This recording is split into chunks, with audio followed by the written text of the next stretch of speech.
So I'm Donald Clark. Don't be fooled by the accent. I live in Brighton, not Scotland. 40 years in learning and technology. The last 11 years doing nothing but artificial intelligence. So written 4 books, loads of podcasts, videos, really a business guy building businesses. On top of that, though, I've done a lot of teaching, visiting professorship, all that jazz. So, but learning technology is my thing, but AI in particular.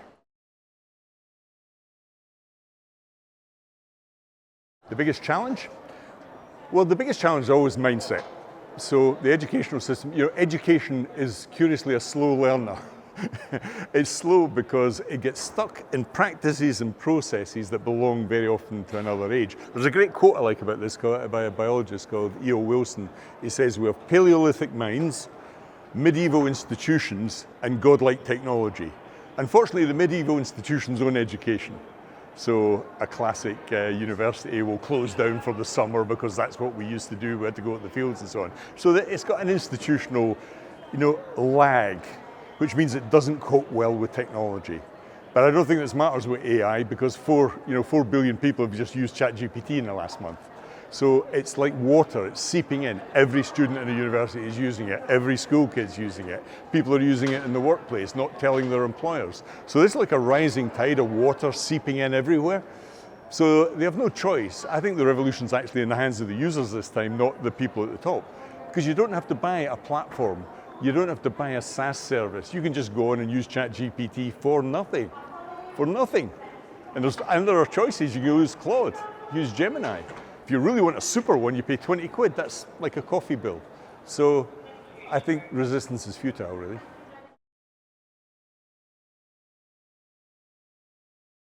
Well, I think the nature of work is going to change here.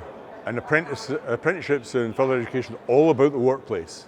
So you've got to think ahead now. They've really got to do some planning here because some of those skills like coding, translations, loads of things are not going to be fruitful jobs in the future.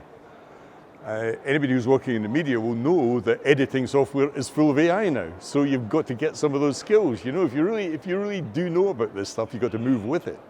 So I think you've got to look at supply and demand, what the demand for jobs is going to be, and stop teaching things that are not going to be particularly useful, like coding, for example. But more importantly, I think they need to embed it in assessment and teaching and learning. Because assessment is still far too text-based, far too multiple choice-based, far too primitive. So you can do wonderful things with video. We're here on video now. You can actually load up a video into some of these advanced models and it will interpret what the person was doing on the video.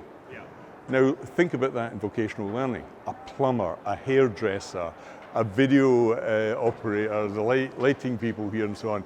Actually, or if you're presenting like me, presentation skills, you can actually upload this video and it will tell you whether I presented well or not. That's going to be the future here, rather than an expensive observer. Humans are not scalable, and all assessment and vocational is by and large human-based, therefore expensive and slow. So assessment, teaching and learning.